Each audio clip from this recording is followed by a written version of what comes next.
Welcome to another episode of Rout through Pokemon Adventures. I'm Sherlock. I'm Ruby. And together we are a father-daughter duo journeying through the main series video games of Pokemon as well as the anime and the Pokemon Adventures manga. And this week we will be covering Manga Volume 8 Chapters 97, 98, and 99. And for the anime, they will be episodes 129 or 11 of Season 3 through episode 133 or episode 15 of Season 3. But before we get started, let's go ahead and catch up with what we've been doing outside of the show. So last time we recorded, we had just finished VBS week, and then Ruby had a trip to go on to do more VBS stuff. So I lost my partner, so we didn't record that week, and then right after that, everybody got back home from camps and other things, as well as my wife and our youngest kiddos, and just in time to prepare for Fair Week. But now we've gotten through the fair, which is exciting, because we have a couple weeks of downtime, so we should be able to get a couple episodes recorded, hopefully, although we have some special events taking place a little bit in there, birthdays and whatnot. But going to the fair was a lot of fun because, it was fun just for rides and all that stuff, but it's also a great place to do some Pokemon Go. So I spent a lot of Pokestops, and there's a couple of gyms there that I kept taking over and fighting over. There was one that took me forever, but I was waiting on kids in line to get balloon animals, so I had plenty of time to just keep fighting the people that kept healing their Pokemon in the one red gym, and I had plenty of, I have way too many max revives and stuff, but I'm just like, whatever, I'll just keep doing this for a while, till I get bored. Yeah, I didn't get a balloon animal, but that line I know can take forever. Yep, it does, but I had something to entertain myself, so definitely caught a few new Pokemon, like a few shiny Pokemon, so that's been nice. Oh, while we were at the fair, we also took on a Moltres, I think? Is that what it was? Mm-hmm. Because some of the kids didn't have one yet, so we got to team up and take care of that. So that was a ton of fun. Yeah, and then some of the kids did different projects, some Lego stuff, Flame. My oldest, he also made a board game based off of Tag, so that was kind of fun. Other than that, though, we haven't done any more Violet and Scarlet or Horizons. That just sounds weird to say it that way. Scarlet or Violet, whatever. That's just how I've always heard it. It's kind of weird to hear Violet with Scarlet. So while Ruby was gone, too, we had a birthday party right before the fair week started, and I caught myself a black Rayquaza, which was super exciting. I don't even know much about Rayquaza, but I knew that there was this cooler version, because I think I talked to Frank about it one time too. He really likes it, and it's one of his favorite shiny Pokemon. But then, Horizons has made a big deal about hunting the black Rayquaza, so I was doing a lot of raids looking for that thing, and I finally found it. So that made me super happy. But I think that's about it. That's what we've been have going on. Just a very busy summer that's finally wrapping up on the busy side of things, so we can chill for a couple weeks before to go back to my real job, since I was on leave for a bit. So, I guess now we can jump into our manga chapters. So we are on Manga Volume 8, which is the first volume in the gold and silver box set. And Chapter 97, Ruby's favorite, Bellsprout Rout. In fact, this whole Routes Through Pokemon episode is going to be a top one for Ruby, I think. So, what we have here is Silver entering Bellsprout Tower, and he's having a conversation with someone on his watch, it seems, and we don't know who that might be. Could be Green again, because they've talked that way before. The tower has a bunch of gears turning, too, like a clock tower, which I thought was cool, and different than what we see in the actual game. But anyway, he's standing with the Totodile, and the voice on his watch says whether or not it evolves, assuming Totodile is what they're talking about, is entirely up to Silver's skill, and he says that he understands this. Then we see Gold sneaking in through an upper floor of the of the Sprout Tower looking for Silver. So this must have been where that person had seen him going, the one that Gold was talking to before. He's like, oh, I did see this person, and he went that way or whatever. Because he was interrogating the criminal, because obviously the criminal must know, because they're both criminals. But then it turned out like some other guy did see him. But when Gold goes in, instead of finding Silver, he runs into a bunch of monk people, like a bunch of people that look like monks. And they think he's there to join them, and they're going to shave his head. And we've already learned about how much he likes his stylized hair. Gold does not like this idea very much at all, and they say only trainees can enter the building, and so or at least that floor, and so he has no choice, and they're going to force him to join their group. And so then they send out their Bellsprout. Mm-hmm. And the Bellsprout have weird attack formations where they stack themselves in like pyramids and things. And the Pokedex mentions that their thin bodies make them very quick. Gold fumbles a Pokeball, and it ends up under a stack of broken wood or something. Then Gold asks them what other formations they can do, and then tricks them into stacking into one tall tower while they're right on top of that broken wood. And suddenly Cyndaquil pops out and burns them all in one attack. Smart move, Gold. On the next floor, Gold meets a sage and learns that the whole tower is for training. The first floor, to study knowledge. The second floor, to train in battle. And the third floor is to hone oneself. Others are up there too, and Gold says he's going to describe the person he is after one more time. When he does, the sage points over to a door where Silver is walking through and asks if Gold means it's someone like him. Exactly him! Totodile is out. Sneasel is hugging Silver's leg, and Silver is holding a Pokeball. Then when Gold comes after him, Silver tells Totodile to slash. The floor breaks underneath Gold, Expo, and Abo, but Abo catches the edge, and Gold and Expo grab hold of Gold's... Abo grabs the edge, and then Gold grabs on Abo, and Expo's hanging onto Gold's leg. Okay, and Gold grabs onto Abo, and Expo is holding onto Gold's leg, and they clamber back up. And then Cyndaquil and Totodile charge toward one another. And that brings us to Chapter 98, Totodile Rock. Have you ever heard the song Crocodile Rock?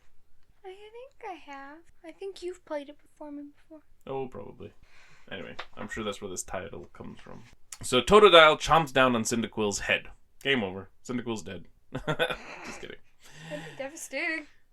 And yeah, it would. The only person, or Pokemon, who deserves to be chomped on the head and die is Bellsprout. And there's a whole ton of them, so I don't understand what Totodile is doing. Poor Bellsprout. Poor Bellsprout. Yeah, you're very mean. Poor me. So Totodile eventually douses Expo with some water, and Silver mentions that Totodile is a perfect match against Cyndaquil. And Gold argues that he knows, but Expo's desire to bring Totodile back and his emotions must count for something. Silver mentions there are physical realities to consider, and Gold insists that while hard to quantify, and it is not something one can find in textbooks, emotion is real. And so now we got two opposing ideas, just like Red and Blue had in the first series, and then they kind of met, like they both learned from each other by the end of it. What are their opposing ideas?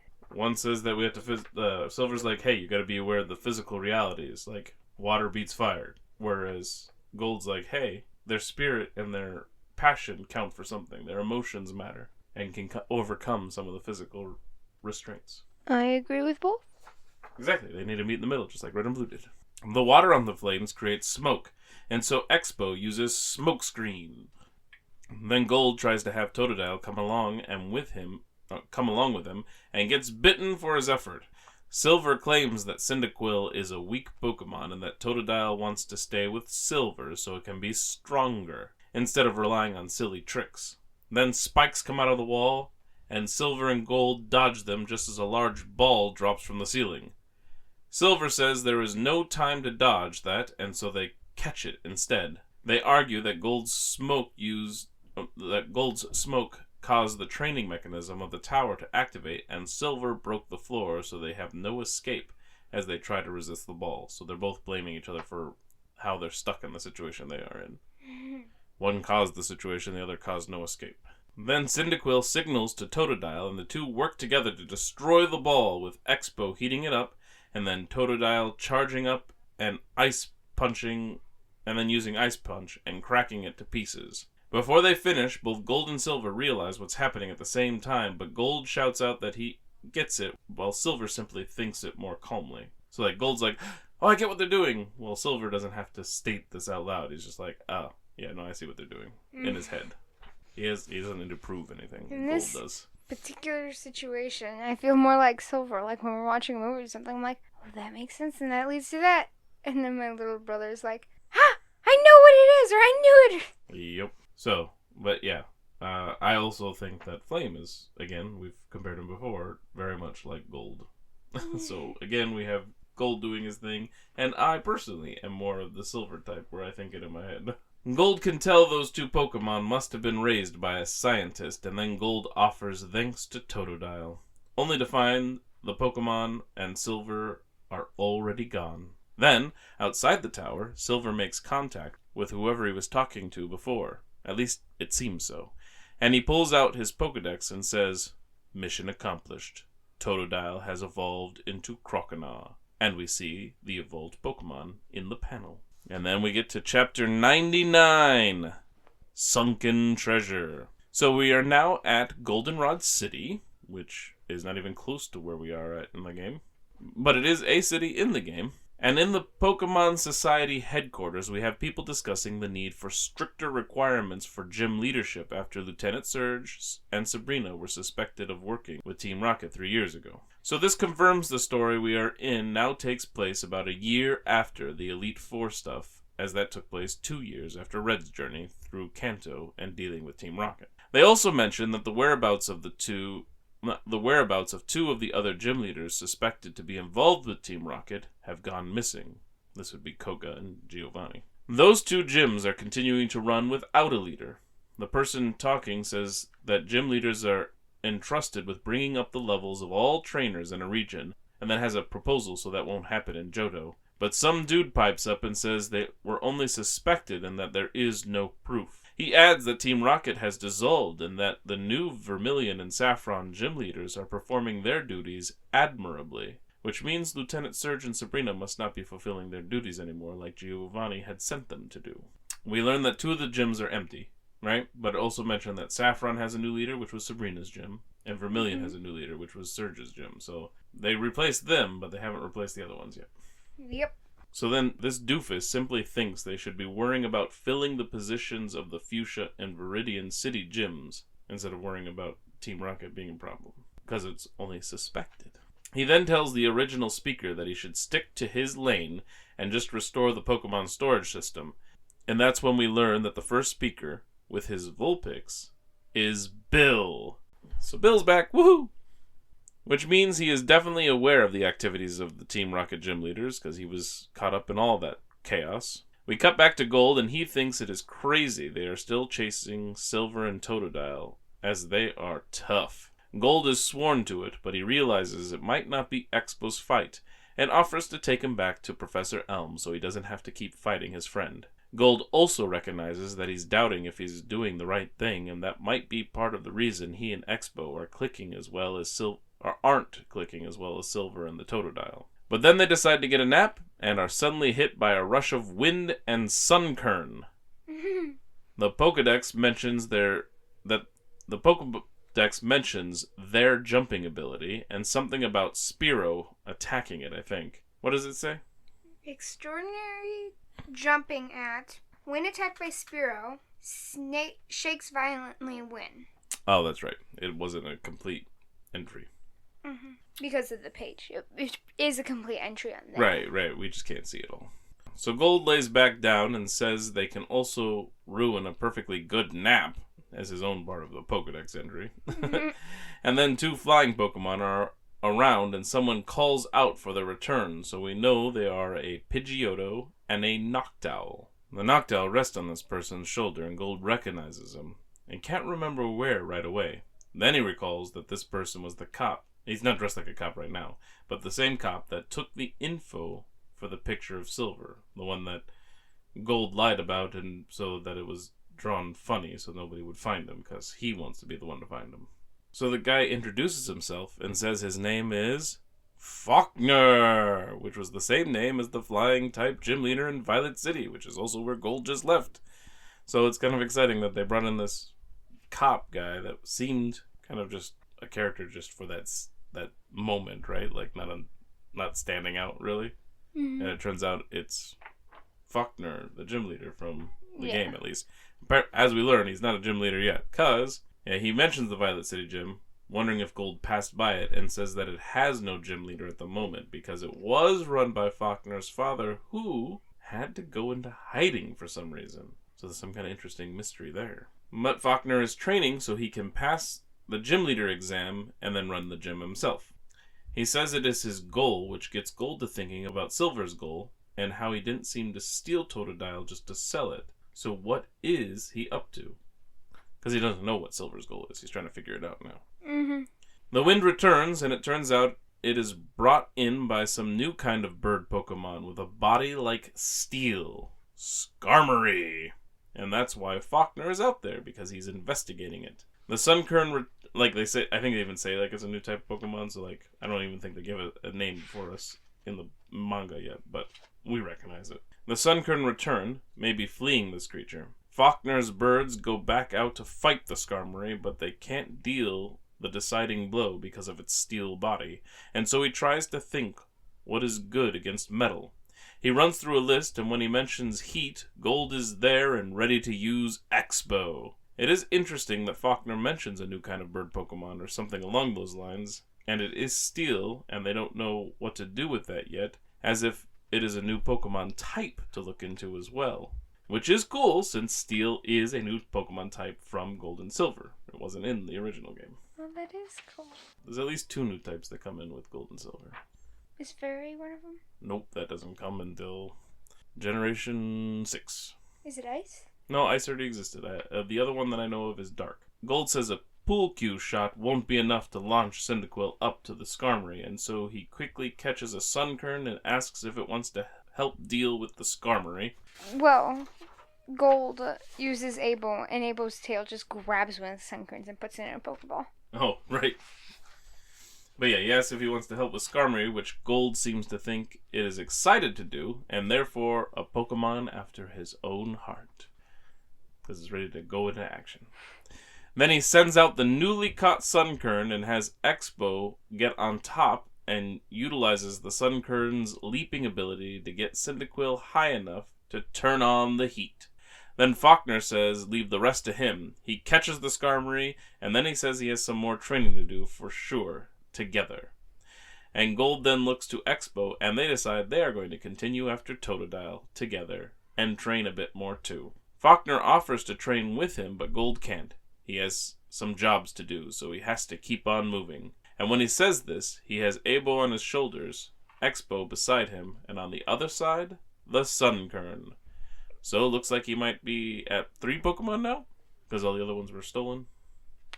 Didn't he get him back? Well, he just put him home. Right. Right. So, because the other ones are all back at home, so he's just been traveling with Abo and X-Bow. But now he has a Sunkern, it looks like. Faulkner says he knows about important missions, and then Gold leaves. As he's walking, Bill sees him and wonders about the boy having a Pokedex. But it is a distraction, as he needs to find Faulkner and let him know the date for the gym leader qualifying exam has been set. Then we see Professor Elm talking over a vid screen to his assistant, who is in Violet City still. The assistant says he can't find Gold, and the prof says keep looking, and the assistant is wondering why he wants to give something precious like the mystery egg to that reckless kid, to which Elm says it needs to be around high-energy Pokemon and people, or something to that effect, and they figure Gold might be the best bet, which I would agree with. To be continued. He makes Pokemon high energy. Yeah.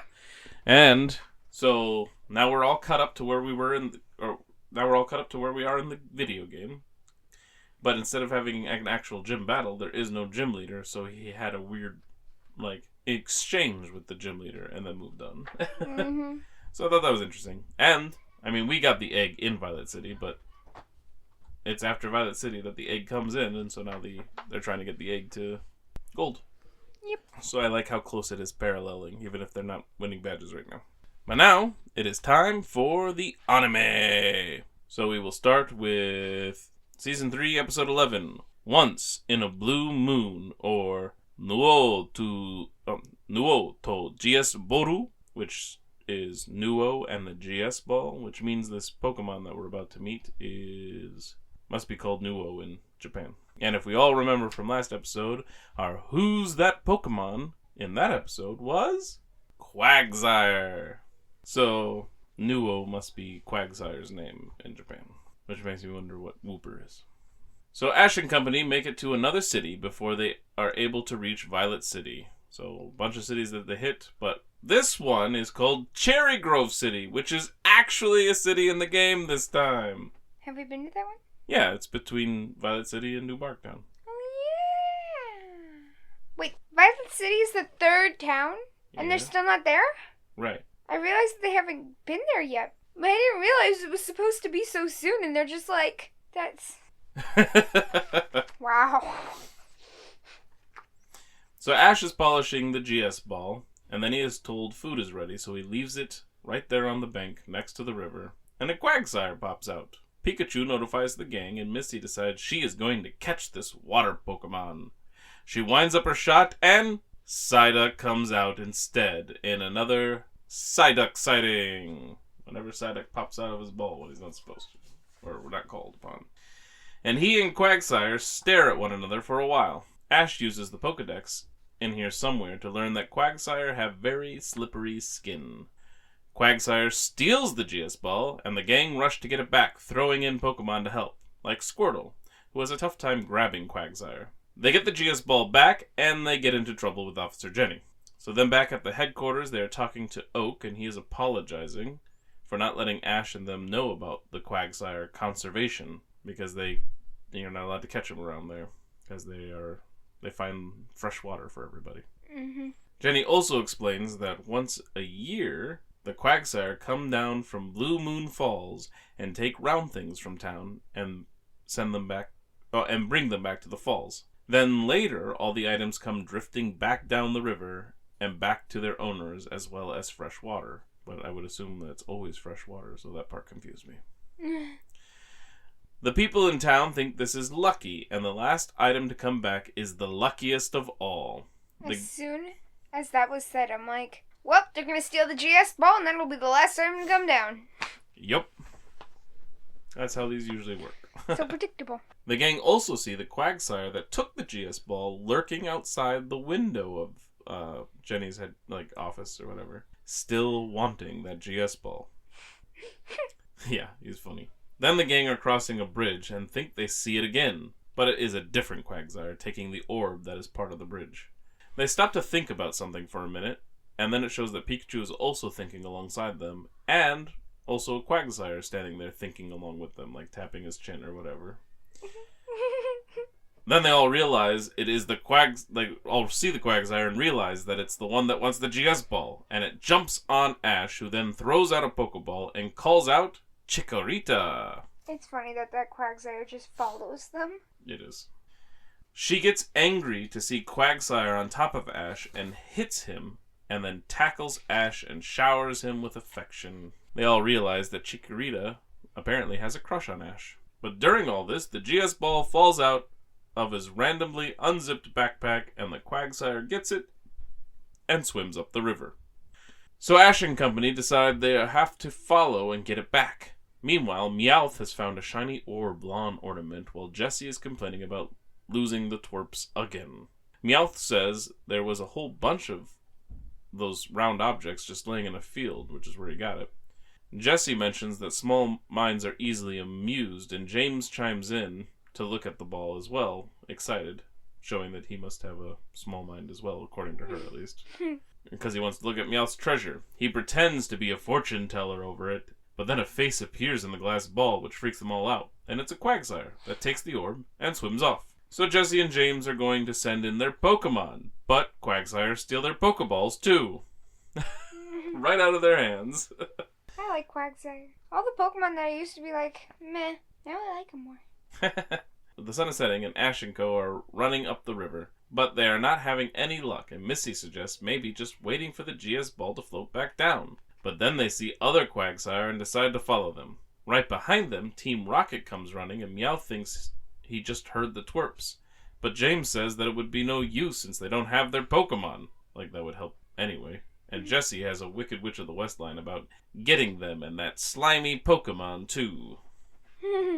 Instead of I'll get you and your little dog too. At night, Ash and Co. find a bunch of Quagsire with their stolen treasures lounging around in a wider area of the river. Ash gets ready to capture the Quagsire with his GS ball, but they remind him he's not allowed to. So they agree to keep their eyes on the Quagsire instead. Then Team Rocket sees the twerps from their own hiding spot. They plan to capture all the Quagsire, of course. James seems afraid to try and is reluctantly pressured into it. I'm guessing because of his missing Pokemon is why he was being so reluctant in trying to do anything. He was feeling lost without them. And Jessie also uses the phrase, "We're all in this together," which is one of the songs, I think. In one of the songs, isn't it? I don't know. Maybe. We're all in this together. But for James, I think it's funny. He needs his Pokemon to get more confidence, and he needs that victory bell to eat him up, and then he can think. Yep. All the Quagsire are holding their treasure and staring up at the sky as if they're waiting for something. Then a mechanical arm drops down and grabs a Quagsire, and again we get an interesting intro to the motto. Prepare for trouble because trouble's what we love. Make that trouble double when we cause it from above. But then it becomes an irritating interruption as the Quagsire slips out and they try to get more, which also slip out. Because remember, they have very slippery skin. Mm-hmm. So Team Rocket goes for Plan B and uses a net to grab them all, including the one with the GS ball. The mechanical arms come again and grab Pikachu, but then the Quagsire that weren't caught start water gunning rocks or something up at Team Rocket. Then Bulbasaur razor leafs the net, freeing the rest, and one large rock from a Quagsire pops the Team Rocket balloon, and Team Rocket is blasting off again! Ding! The Quagsire start chanting, and then they swim upstream some more, so the gang follow. Now we reach a waterfall, and there is a blue moon above it. We get an instrumental version of one of the songs we hear on the jukebox sometimes. I think it's the one that goes, "Changes, changes," but I don't remember for sure. Anyway, the Quagsire are water gunning their items now, like they did with the rocks earlier, up the waterfall. And the way they water gun them is they kind of throw it in front of them and squirt it up. Yeah, and the water sparkles off of everything in the moonlight, and the items wash down the fall and float back down the river. Then the GS ball flies highest of them all, and all the Quagsire cheer it before it goes floating back down, and Ash and company have to chase it down again. When they really could have just waited. Mm-hmm. But then they wouldn't have got to see the spectacular show. I was going to say, then they wouldn't get to see. When all the items come back to Cherry Grove City, everyone is waiting for them from town. And they're waiting around on the bridge and land and everything, and they rush out to get their things. The GS ball starts floating by with no one to claim it. And a very exhausted Ash and company finally show up to claim it. And now, of course, by this time the sun is also rising, right? So, they've been doing this since yesterday afternoon into the evening. They haven't gone to sleep at all. Yeah. And so Ash will supposedly have the best luck of the year because the GS ball is his good luck charm, having been the last to show up. So he's ready to win the Johto League. But that's going to be tough if he never makes it to any gyms. And this week's Who's That Pokemon is Ledyba. Alright, so for our tallying, we got a Psyduck sighting, because Psyduck popped out instead of who Misty was planning on. We had a babysitting Brock moment, so because Brock flirts with Jenny and Missy drags him off by his backpack. We had an interesting intro, which we read for you, and then an irritating interruption because the motto was interrupted. Well, the Pokemon kept slipping out of the claws. Yep. And we'll do a final tally of all of that at the end. But now, we need to do our episode rankings. So, we've done 10 episodes of rankings so far, and currently we are at... The number one is a sappy ending, which is the Heracross episode. Then Double Trouble Header, which is Casey and the baseball stuff. Spinnerack Attack, where Team Rocket was the cat burglars, and there was Spinnerack everywhere. Illusion Confusion, the Hoot Hoot episode. The Chikorita Rescue, with Ash catches Chikorita. Snubble Snobbery, which is where we were introduced to Snubble. Don't Touch That Dial, which was the first episode of this season. The Little Bighorn, which was the Stantler illusion episode. Flower Power with the dancing Bellossom. And Roll On Pokemon, which was the Dawn Fan episode. So our least favorite out of all of them is Roll On Pokemon, with our favorite being the Heracross episode. Where do you feel Once in a Blue Moon belongs? Maybe above Don't Touch the Dial. Something like that. I don't know. Maybe like anywhere like above Snubble Snobbery, below Snubble Snobbery, or below Don't Touch That Dial. Sure. Something like that. Yeah, I did like it. I think I liked it better than Snubble Snobbery. I liked Snubble and the potential that it'll come back, but there was a lot about that plot that was kind of a retread of the James Rich episode, and the Snubble owner was ridiculous. I definitely agree with that, I think. As I thought about it more, that sounded more likely. Alright, so our new number 6 is Once in a Blue Moon. Alright, and then we can move on to our next episode, which is called The Whistle Stop, or Rediba no Feu, or Rediba's Flute. Interesting that it's a flute instead of a whistle, though. Or that's what they call it. I don't know. Anyway. There's, again, an exclamation point in the Japanese title. Oh, yes. They love their exclamation points. Alright. So, we have Ash and company approaching a bridge, and we have Team Rocket hanging underneath with a cage. So the cage is kind of connected to the bridge, and they're going to make a hole in the bridge so that Ash and everybody falls into the cage part. However, while they're dancing on the cage in their excitement for their very brilliant plan, the bridge falls apart, and they wash out pretty early in the episode. And Team Rocket's splashing off again. I don't think it dings. They just wash away. I ding. I don't care if they ding, I ding. So that was amusing. And Ash and company find a broken bridge and can't figure out how to get across. I just want to say, they have water Pokemon. It's not that far. They also have more than one Pokemon that can fly. Flying, yes, but isn't it like a really deep canyon? No. I don't think so. You sure? Yeah, it was not like a... It wasn't like the bridge in the Heracross episode. Okay. I don't know. It seemed like they had some other options. You know, for example, once again, not using Charizard. While they're trying to figure this out, they hear a whistle, and a girl flies over to them on a swing that's tied to ropes carried by 6 Leddyba. And it's really funny, too, because Ash uses the Pokedex on Leddyba, and the Pokedex says its stuff, but then Brock acts like the Pokedex and speaks about the girl, giving information on how beautiful she is. And it was pretty funny. Yep. So when they call out, she blows the whistle and gives commands to the Leddyba to land. Ash asks Misty why she isn't starting to bug out about the bug Pokemon, but Misty thinks these ones are cute. Which is fair, as ladybugs and butterflies aren't often bugs people are scared of, when they are scared of bugs. Yeah, but I used to like them to land on me and stuff, and I'm like, they're pretty. They don't need to touch me, but they're pretty. Even butterflies? Yeah, they leave black stuff on me. I don't know what it is. Meanwhile, I had a jumping spider crawling on me in the pool, and I'm like, look at this, guys, this is cool. I sometimes like butterflies to land on me. One landed on my head once. That was fun. It was big. It was a special thing, though. Yeah, at the zoo. Mm-hmm. Yeah. Now, this still doesn't explain why Venonat, or the claim that Venonat isn't even a bug Pokemon, works. And also, Misty thinks Tentacruel are cute, so... Misty has some weird issues. But she has a funny line, too, where she's like, the only thing bugging her right now is Brock. Not the Leddyba. The girl introduces herself as Ariel, and she carries them all over one at a time, using her swing and Leddyba. Then they end up at an apple orchard, and when they ask why she needed to come, a farmer comes by and asks if she's all set. She invites the gang to watch her work, and Ash suspects she is going to use her Leddyba. No, really, Ash. Like, come on.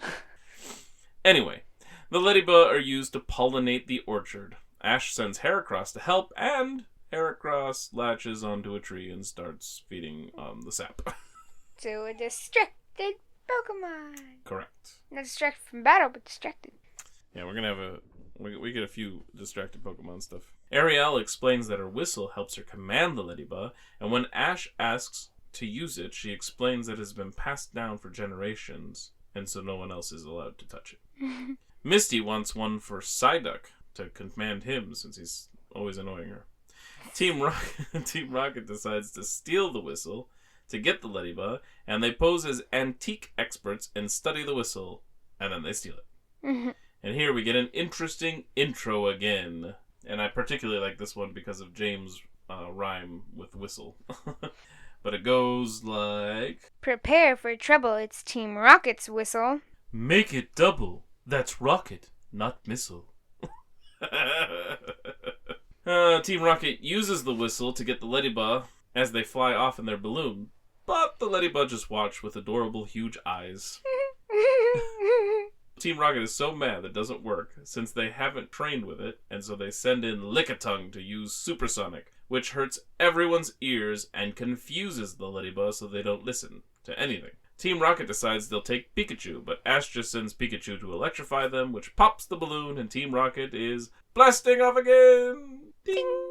But the shock also scares off the Ladybug. So everyone goes out looking for Ladybug. Brock is ready to help and uses Zubat to hopefully have Supersonic bring in Ladybug, but it just brings a bunch of Golbat toward them instead. Also, the music in this part of the episode is one of the Johto Route themes, which I thought was cool. That we're getting some of the Johto game music now.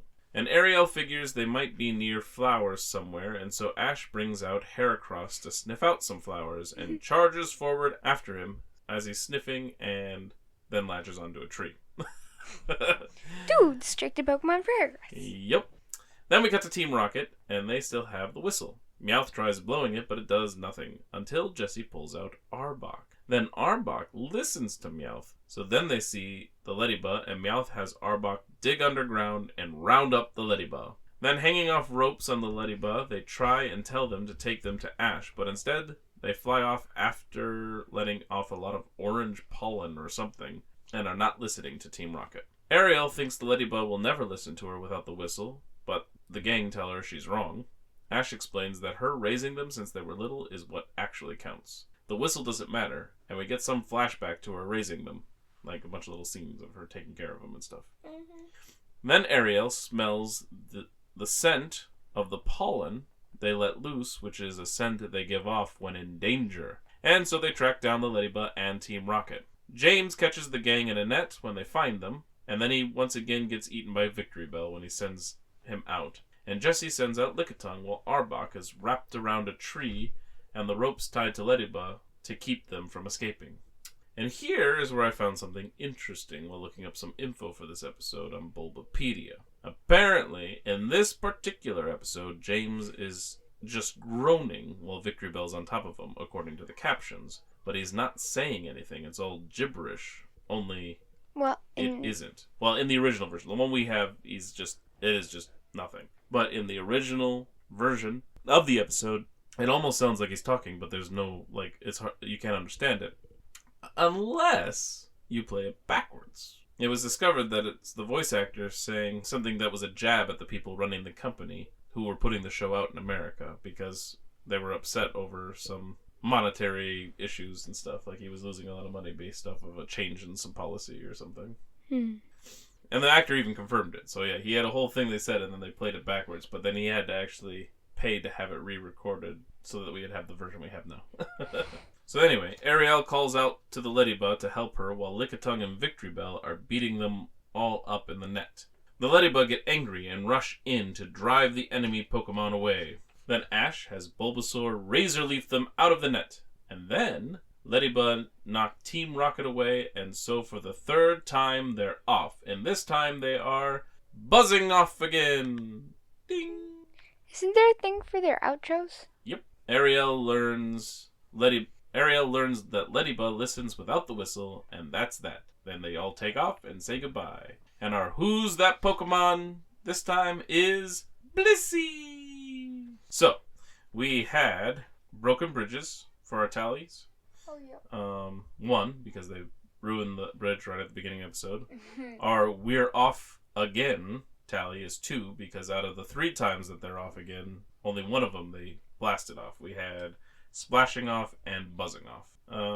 We had a babysitting Brock moment where Misty shoves Brock's face back when he's going for Ariel. Because he sticks his face way out.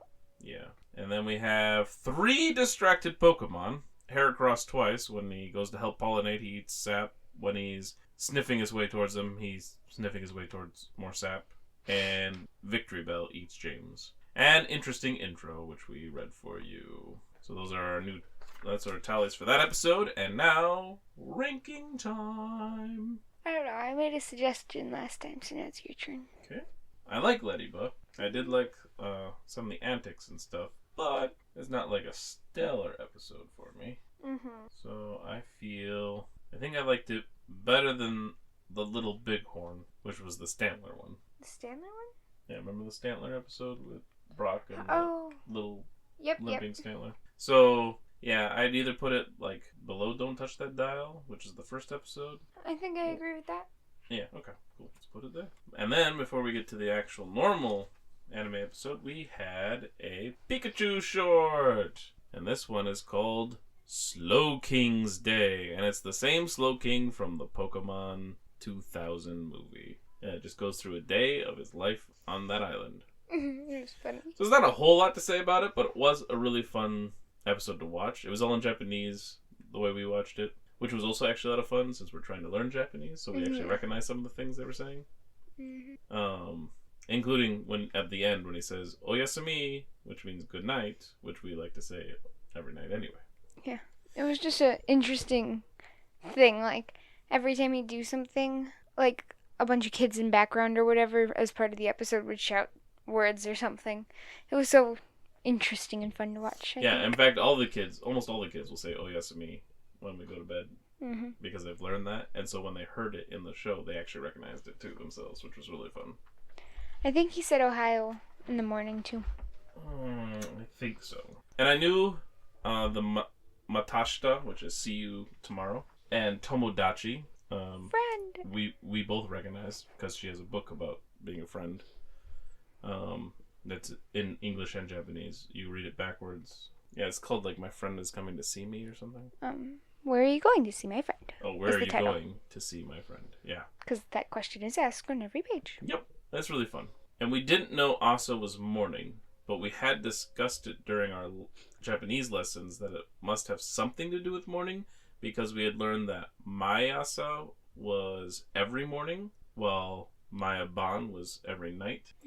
So we assumed Asa must mean morning. And Asa Gohan is breakfast. And Asa Gohan was breakfast, while Ban Gohan was supper. And we knew Konbanwa is good evening, so that also lends into the whole thing. And Gohan was also rice, which I had learned before or read somewhere that it could just mean meal then, because rice was a common meal. We even get a glimpse of the other 3 islands at one point that have the legendary birds on it, as the Slowking watches the sunset towards the end. But at the beginning, he gets a coconut for breakfast, and he visits his seal friend, that's where the Tomodachi was used, in the ocean, and eventually he returns to his cave and goes to sleep. So it really has no significance to the plot of the movie or the show at all, but we all enjoyed it. And then from there, we go on to Ignorance is Blissey. Season 3, Episode 13, or Hapinasu no Happy Nasu, which is Hapina's Happy Nurse. So, Ash and company find a Pokemon Center late at night, and they are tired and hungry. Hungry? Them? Never. I mean, to be... Well, no, Brock is always cooking up food. Never mind. It turns out to be locked, so they knock a few times, and then a Blissey opens the door and knocks Ash to the ground by accident, like when they open the door. It wears an interesting gold necklace, the Blissey does, while also wearing the normal Chansey nurse gear. Blissey takes them inside to what looks like a restaurant, and the Blissey goes into the kitchen and makes food and stacks all the trays on top of one another. The gang flees because it is about to fall and Blissey won't stop.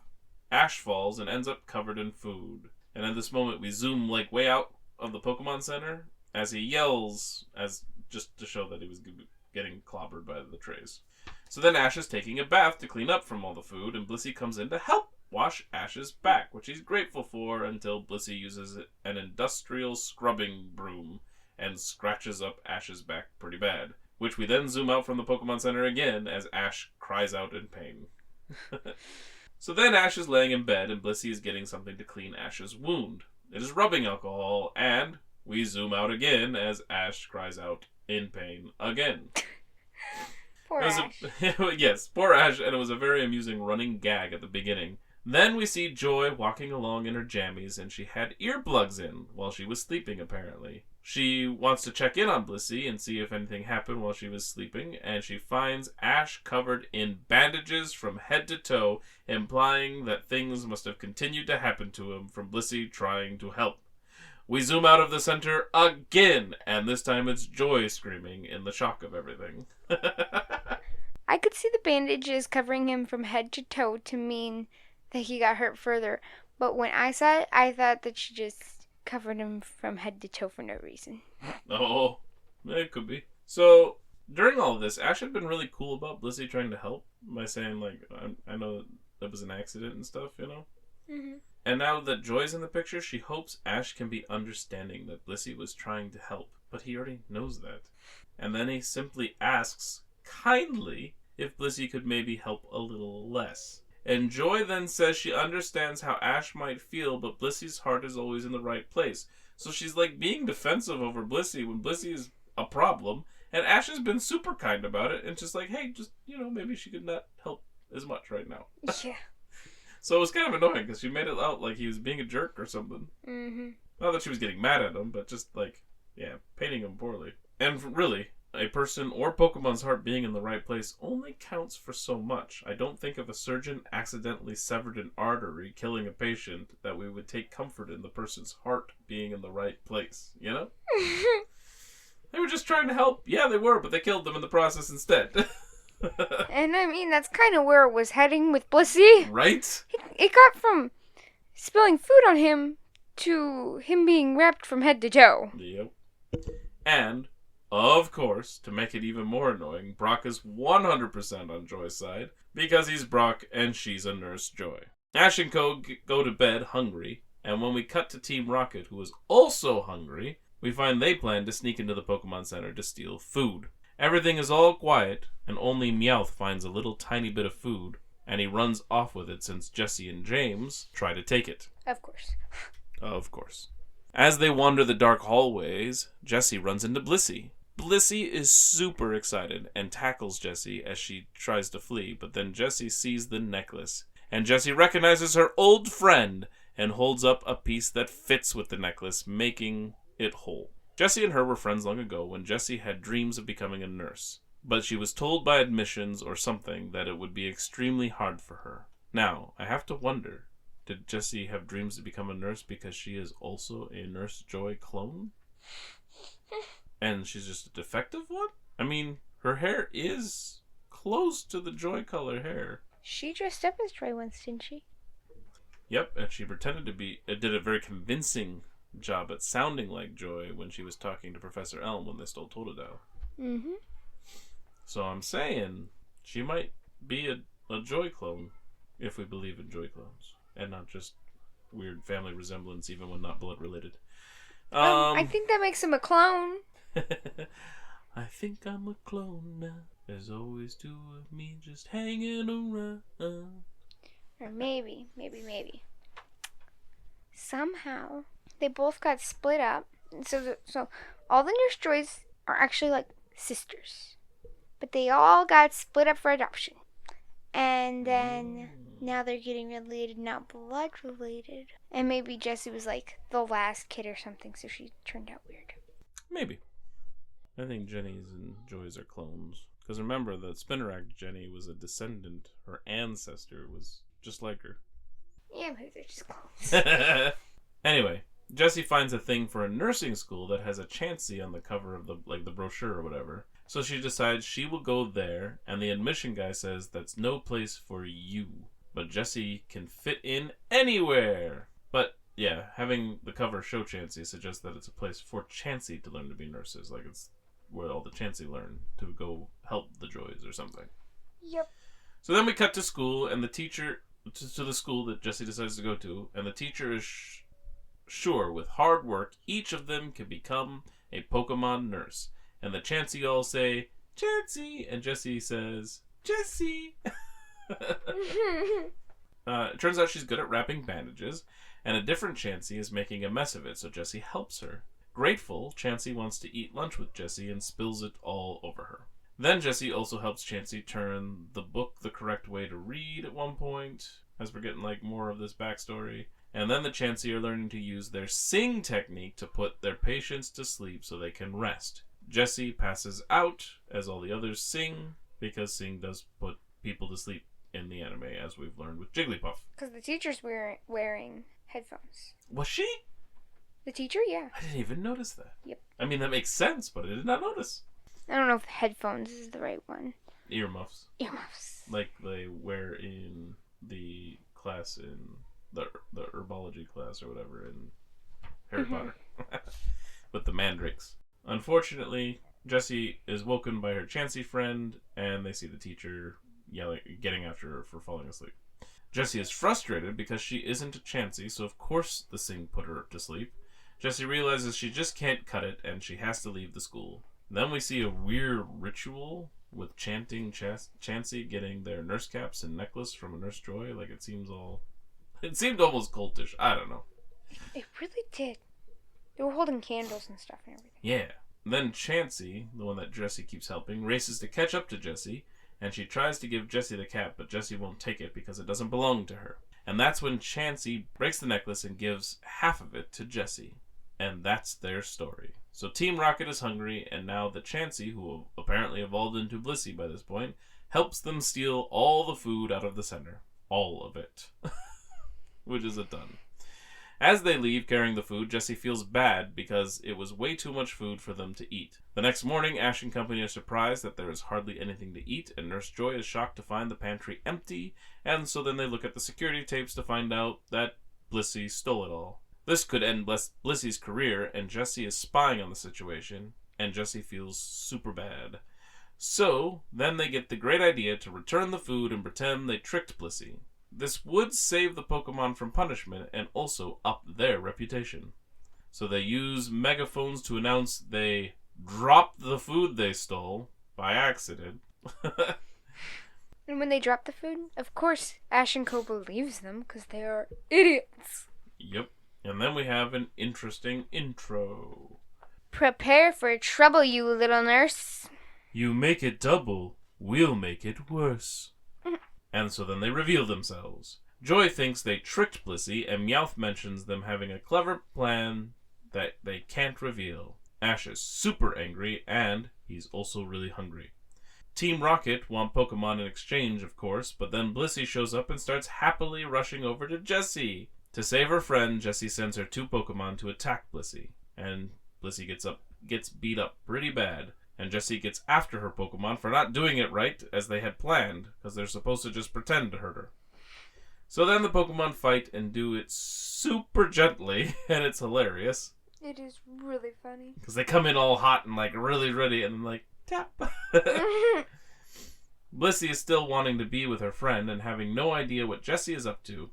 So they fire rockets at Blissey and then taunt the twerps for letting Blissey battle on its own. Really? You're going to not help out? So then they use a machine to grab Pikachu and he electrifies them, which doesn't usually work, but it must have been part of this plan. So then Blissey finally catches on with a nod from Jessie, and Ash brings out his Pokemon to attack, and Team Rocket is excited and ready to be attacked. And then a razor leaf from Chikorita pops the balloon and sends them blasting off again. Ding! Blissey makes food and successfully carries it in, and everyone gets to eat. And in this episode, whose that Pokemon is? Togepi. the Who's That Pokemon is not the featured Pokemon in the following episode, because the following episode has a Pokemon we've already met before. And it's Ruby's favorite. So they're just like, now that we got you all excited and hoping Togepi starred, we're gonna change it to Bellsprout. But before we get to that, tally time! So, we only got a couple tallies this time.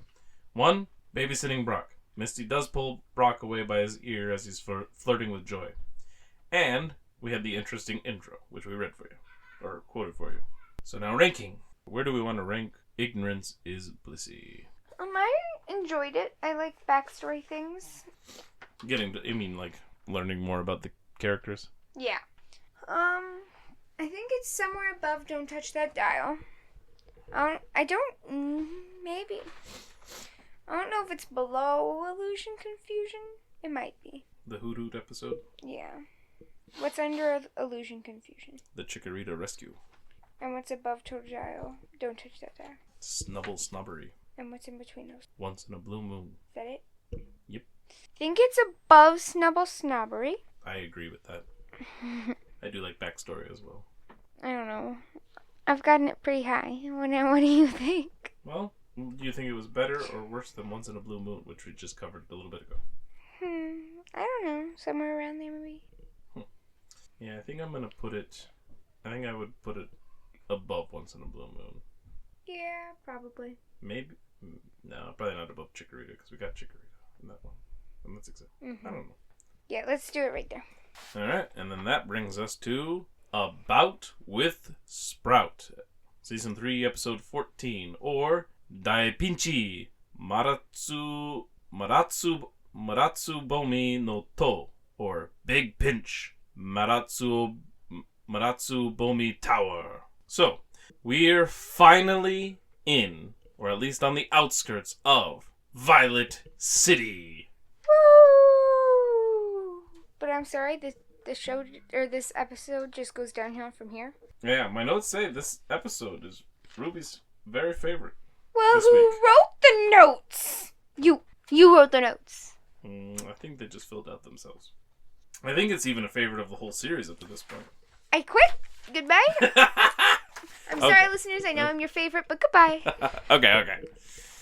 Anyway, they're wondering where the gym might be as they pass by a building, and Pikachu stops to smell the flowers. Misty thinks they could ask someone, and Brock has a guidebook that says it's a little north. Pikachu gets caught up between two children that want to keep the Pikachu for themselves, and they fight over him, pulling him one way and the other. One of these kids is named Zaki, and he is a brat. Pulling on Pikachu's face, arms, ears, and whatnot is a recipe for pretty much one thing, and Ash knows this. So he hurries over to rescue the children and manages to get him away just in time so that only Ash gets electrocuted in another moment of friendly fire. I would just say, if I was Ash, I'd just be like, he's gonna electrify you, you better stop, and go along with my day. Because it obviously doesn't kill you. They can suck it up. And then he had a funny line, too. It may come as a shock, but this Pikachu is mine. The kids are disappointed, thinking Pikachu was a wild Pokemon, and a teacher comes out of the school. Turns out the school is a Pokemon Academy that is training up Pokemon trainers. And this is interesting for a couple of reasons. One, in the fanfiction and Discord role-playing community, it is not uncommon for schools for Pokemon trainers to appear, because the idea of attending special schools is just fun. That's why we have so many stories like Harry Potter and Sky High and things like that, where there's special schools for people with abilities and stuff. Next, Scarlet and Violet clearly put a school for trainers as a prominent thing in the Paldea region, right? Like, they made it a big thing to have a school that you're part of. Mm-hmm. And I don't know if it's because there was more things like this in the anime and video game series or what, but that wasn't, like, the thing I knew Pokemon for, was having, like, a school to belong to. Yeah. And then finally, Violet City in the video game actually had a Pokemon Academy. So this is actually a very game-accurate location, which makes that all the more fun. Yeah. Because, yeah, I love it when the Pokemon media of, like, the books and anime and game and all that thing, like, line up. Brock, of course, is instantly smitten with the teacher, and he shows just how desperate and foolish he is when the very odd principal of the school shows up spinning in a dance. And the teacher mentions the female teacher mentions she likes it, and so suddenly Brock is in a matching outfit and spinning as well. Which is like a purple leotard thing, isn't it? Something like that. With a huge skirt. It's girly. It's girly. Oh, and the principal's name is Earl Dervish. I don't know if that's his full name in the game for sure, or just in the anime, but I get the feeling that it's a play on Whirling Dervish, which would explain the constant spinning, because that's a thing. And he also looks just like the guy that runs the Pokemon Academy, or one of the guys, or whatever, in the video game. Because he almost has a Mario-ish look to him, and so did the sprite in the game. Mm-hmm. So again, more accuracy, which is fun. Mario.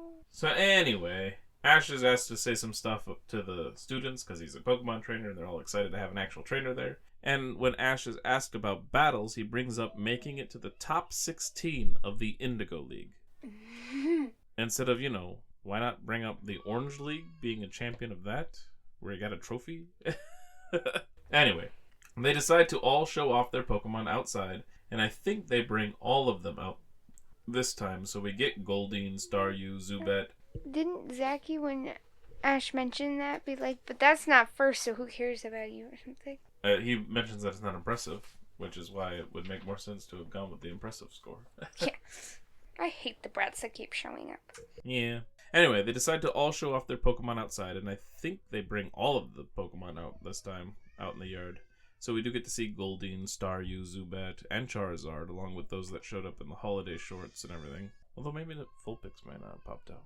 I don't know. Heracross once again tries to drain Bulbasaur and gets whipped with vines. Then Brock asks about the tall building in the distance, and the teacher explains that it is Sprout Tower, and that the beam moves back and forth. Ash wonders why the whole tower doesn't move then, and in response, the teacher says she is taking the class there that very day, and they can join, which suggests that we'll get an answer to Ash's question. We do not. Zachy is trying to get Ash's Pikachu again, trying to convince it to leave Ash. Fat chance. And then Ash shows up and says he can't have Pikachu, and so Zachy throws an obnoxious tantrum and then steals one of Ash's Pokeballs. One of his empty ones, since his Pokemon are out and about. And he runs away to catch Pikachu, who has fled at this point. Ash says he'll go get Zachy and meet up with everyone at Sprout Tower. During all this, Chikorita is trying to get between Pikachu and Ash because she's still got that crush thing going on and is jealous of Pikachu and the attention he gets. Mm-hmm. In the woods, Zachy finds Pikachu and he throws it, but Pikachu ducks behind some bushes. Still, the ball hits, opens, and catches something, and Ash sees that. And Ash can't believe it. Darn straight, because it is impossible to catch others' Pokemon. We've already seen that and heard that, right? Yep. Then Ash chases Zachy, and they both fall into a pit, and instantly Ash says, "It can't be them," because he's finally learned that if there's a pit trap, it means Team Rocket is around. The intro is kind of different. Oh, yes, it can, so prepare for trouble. You fell for our plan, so make it double. So they still just have prepare for trouble and make it double. Well, they did when you liked their rhyme once, like prepare for trouble, you something. Oh. Snubble? No. And then James rhymed it with missile. They just had prepare for trouble, make it double, and then but they did different rhymes then. Then they added a little in there. Alright, well, maybe we can count this one then. So they offer to free the kid if he gives over the Pikachu he caught, but instead Zachy throws out the Pokeball and tells Pikachu to use Thunderbolt, only it isn't Pikachu. Thank goodness. I was going to be so annoyed if he actually was able to catch Ash's Pikachu. Instead, Bellsprout appears! As soon as it appeared, I hate brats, but I actually felt bad for him, the poor thing catching a Bellsprout. You like the kid better than the Bellsprout? You have a problem. Alright. And James hilariously thinks Pikachu is sick. That's why it looks so weird. So then Team Rocket used their voice changer megaphones again, like they had way back in that Growlithe episode. And what is great is that Meowth is doing the talking, so it's Ash's voice, but talking with Meowth's accent, which is wonderful. Mm-hmm.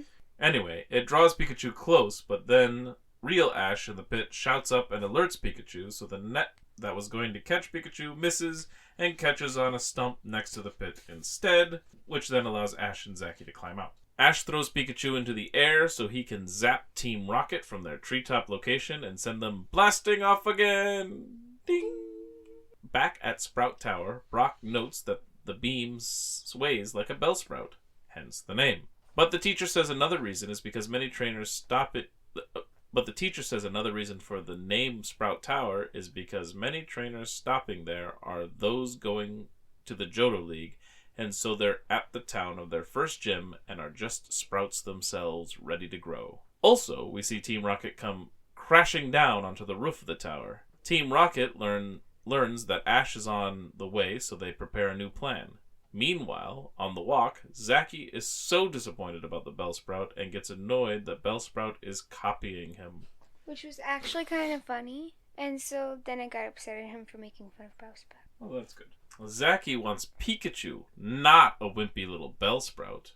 Back at the tower, James has Wheezing use smoke to make everyone think the building is on fire and gets them all out. Back on the walk, Zaki wants to trade Bellsprout for Pikachu, which will never happen.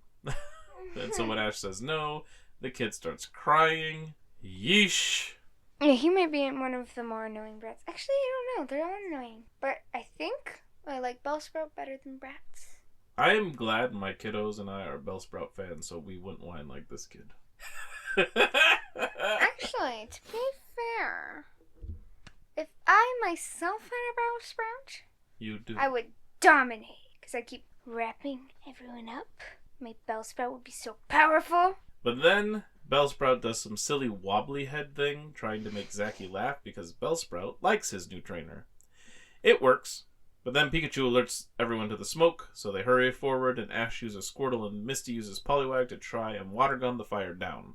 But that doesn't seem to work, because there is no fire. Team Rocket invites them in, and it turns out that Team Rocket's Pokemon are sawing the pillar and have a rocket strapped on the top portion so they can blast the tower up into the sky, which feels like a very Team Rocket type plan. Yeah. They just want Pikachu, and so Pikachu gives himself up, quote unquote, and as soon as Jessie picks him up, electricity! But rubber gloves and boots keep them safe. So after Bellsprout gets Zaki's attention, Zaki has the Bellsprout use Razor Leaf to get the remote away, and Squirtle, who is still out, helps with Water Gun, because they weren't allowed to pull out any Pokemon, otherwise they're going to be in trouble. Mm-hmm. So then Team Rocket climb on the rocket to get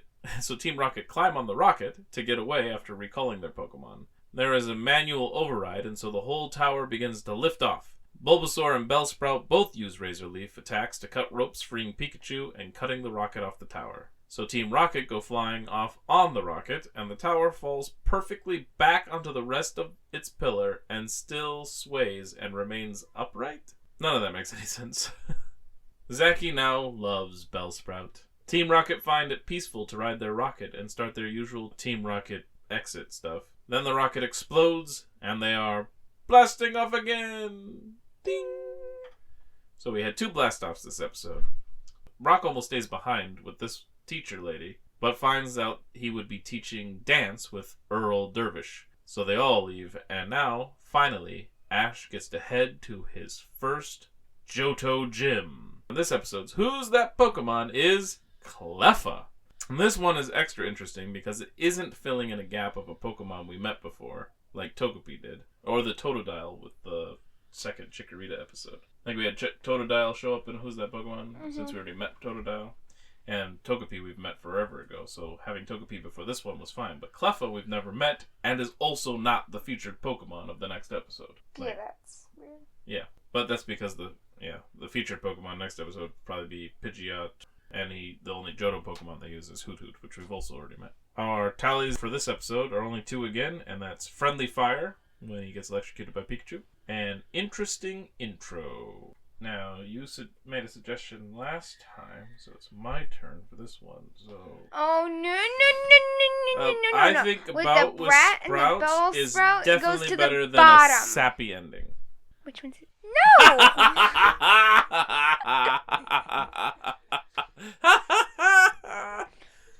It has a Punkid, and the Bellsprout, it's at least below. Don't touch that dial. I agree. I would even put it under the Whistle Stop. I think it could go above the Donphan one. Yeah, the Donphan one was not my favorite. Yeah, I definitely think it goes in the bottom group here. So there's the Whistle Stop, Little Big Horn, Flower Power, and Roll On Pokemon. Yeah, actually, I want it right above Roll On Pokemon. Okay, I'm very okay with this because there was a lot about it I didn't like. There was things I did, like the megaphone thing with the Ash actor speaking Meowth style, was pretty cool. And I did enjoy Bellsprout, but this episode was not strong. So, alright. And then our final anime episode for this Routes Through Pokemon episode is Season 3, Episode 15, Fighting Flyer with Fire. Or Kikyo Jimu, Ozoro no Tatakai. Or Kikyo Jim, Sky Battle. So I'm guessing Violet City is Kikyo. Yeah, probably. When you said fighting flyer with fire, it sounded like you just kind of said fire weirdly the first time, but said fire twice. Okay. I actually really like fighting flyer with fire is a funny pun, but I do really like the Japanese name of telling us the gym and then calling it Sky Battle, since it's the flying gym and they fight in the sky. Yeah. So, the gang arrives at the gym in Violet City, but they are interrupted from getting in by two very official-looking survey takers from the Pokemon Bureau. They don't look official at all. Brock thinks they look like movie theater ushers. This is clearly Jesse and James, but they claim they have to check to see if the Pokemon qualify, and they check Pikachu first and find it subpar, so it needs to be confiscated. None of that makes any sense. But whatever. It's a Jesse and James plan, so what do you expect? Then they get in their balloon, and that's when Ash figures out who they are, because he's slow. Mm-hmm. They immediately jump into their motto with an interesting intro. He really is slow. He took how many episodes to get to Violet City? And then, yeah, his brain is also... Prepare for trouble, it's too late for you. And make it double. We've got Pikachu. I feel like in the intros, Jessie just says whatever she wants and then James has to rhyme with it. Pretty much. I mean, even the whole motto goes that way, really. But that seems very Jessie's style. Don't you think? Like, that's how she would behave. That's why I'm saying that. I mean, you could think, oh, maybe they rehearsed it or something beforehand, but I think that's how it goes, because it just seems Jessie. I agree. And so then Pikachu is trapped in his little glass thing again that they always use. Ash sends Heracross flying after them, but Meowth drops a jar of sap onto the ground, and so Heracross eats that instead in another moment of distracted Pokemon. That was actually thinking on their part, though. It really was. But then a guy hang glides by and sends his Hoot Hoot to grab Pikachu, and Misty is sure he's a Pokemon thief too! But he's not. Jessie has Arbok damage the glider, and so the guy starts to crash.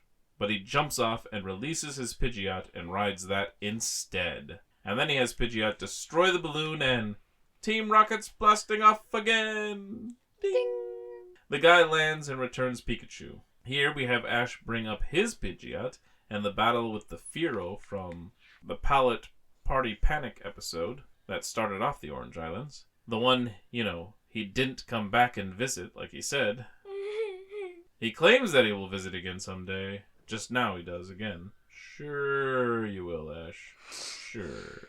Anyway, the two bond over the flying-type Pokemon. And that's because it turns out that this fellow is Faulkner, the flying-type gym leader. Then Faulkner says something about electric-type not necessarily being a weakness for flying-type, which is very similar to something he says in the game. Then he reveals who he is, and they have an awkward elevator ride up to the roof of the gym where the arena is. He says he doesn't usually make friends with those coming to challenge him before they do so. They agree to a battle, 3 versus 3, like the anime likes to do. Mm-hmm.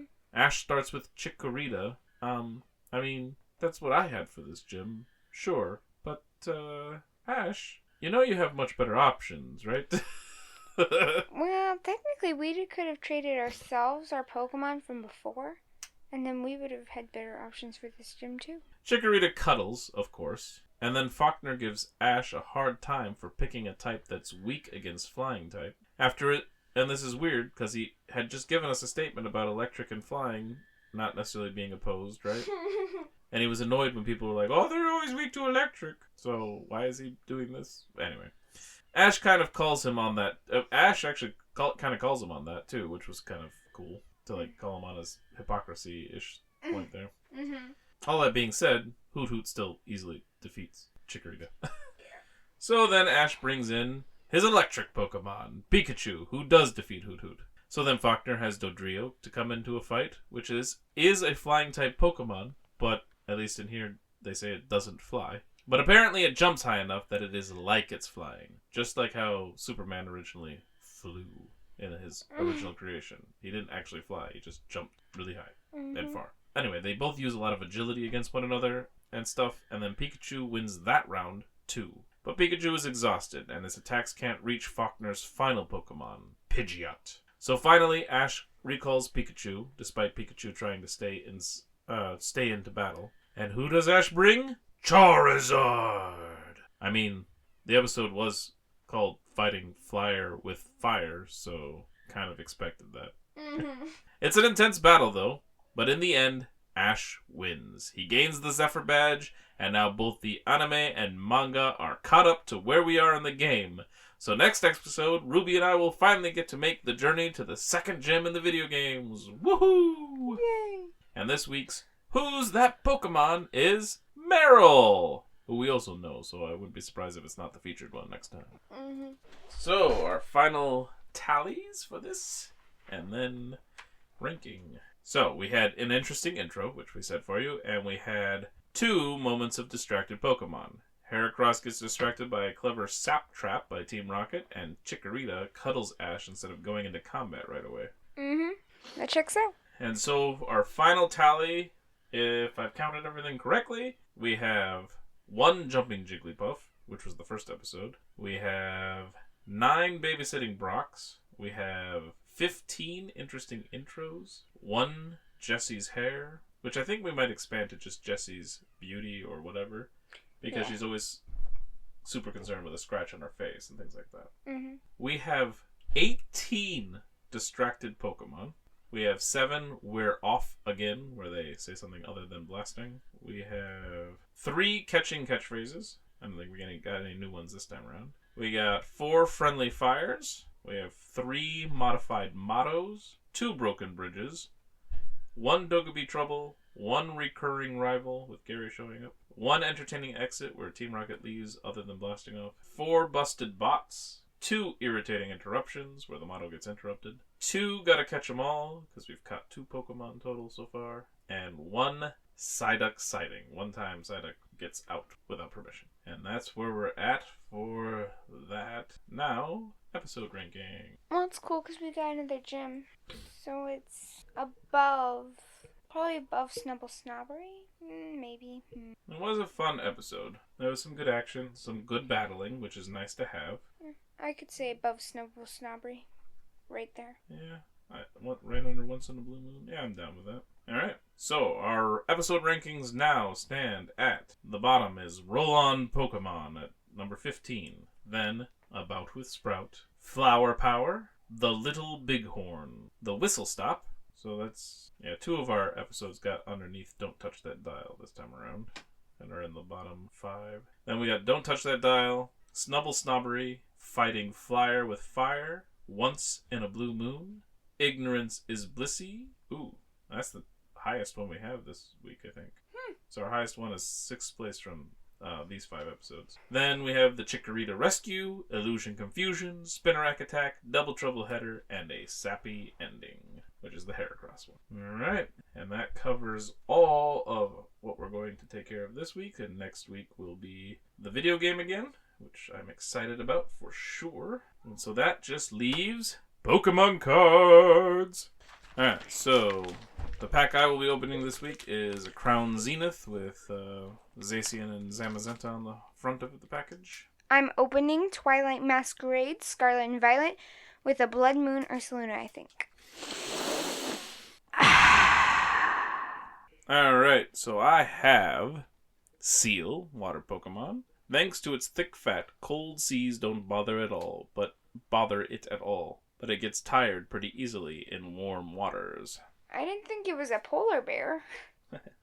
I got a potion. Cool. Haven't seen one of those in a bit. I've got Aeron, metal type. It eats iron ore and sometimes railroad tracks to build up the steel armor that protects its body. Corphish, water type. No matter how dirty the water in the river, it will adapt and thrive. It has a strong will to survive. Energy Search. Oh, I I've seen that. Ooh. Full art, or extended art, or whatever they're called. Soul Rock. Fighting type. Ability, Sun Energy. Once during your turn, you may attach a Psychic Energy card from your discard pile to one of your Lunatone. When it rotates itself, it gives off light, similar to the sun, thus blinding its foes. And there's a bunch of Illumise, or there's an Illumise and Volbeat in the picture. Ooh, that's cool. Ooh, holy crap! And then I got a Pikachu with full art. Pikachu that can generate powerful electricity have cheek sacs that are extra soft and super stretchy. Can I see? That's just like the one. Or not, maybe not just like it. It looks a lot like it, if not just like the one that Bear has. Oh, okay. Yeah, I thought somebody had something like it. But yeah, there's a bunch of other Pokemon on there too, like a Crobat and Zacian, I think it is. Whoever has the sword. And Inteleon, Sobble's final evolution. And then I got a Psychic Energy. Oh!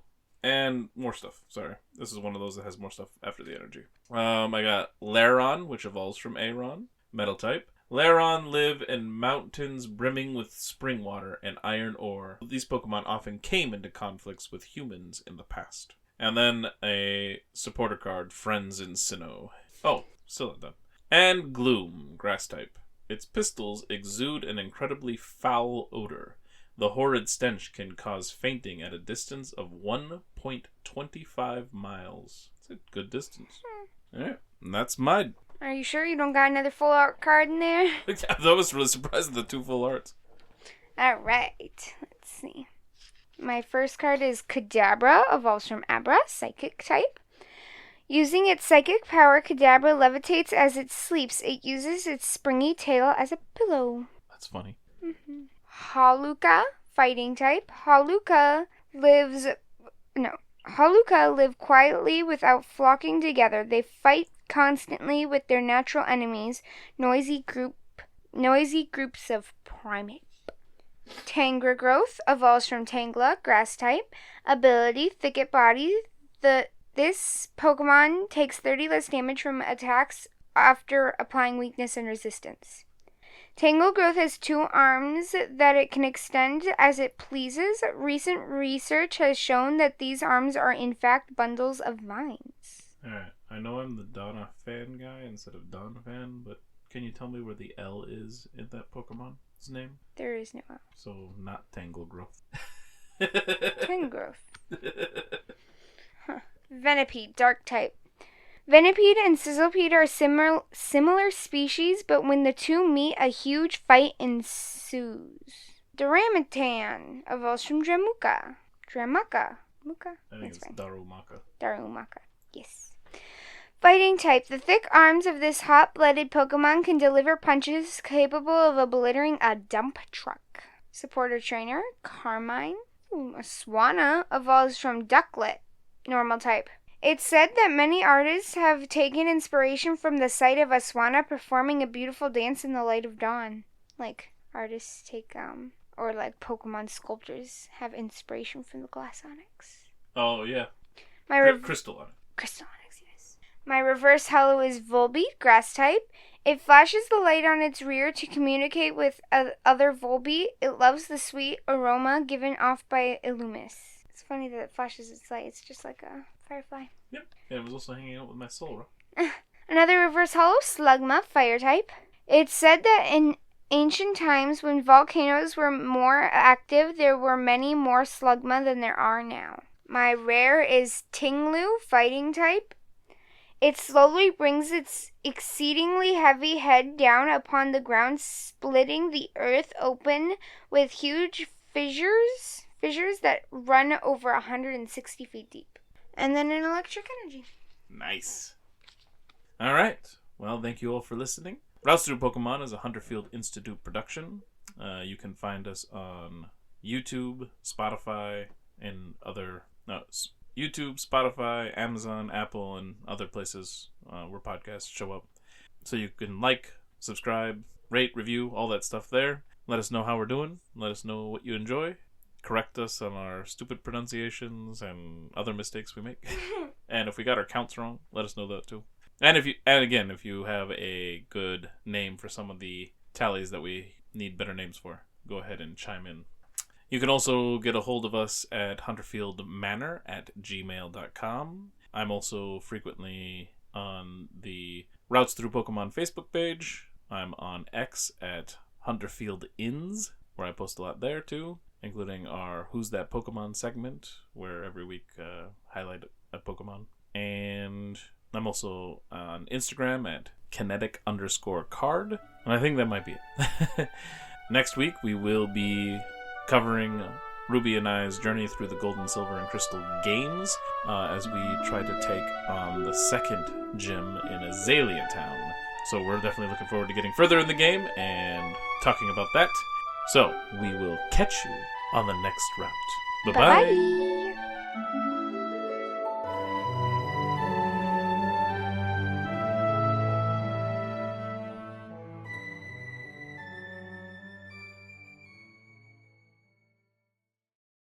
Part 17. Spear Me, the Drama.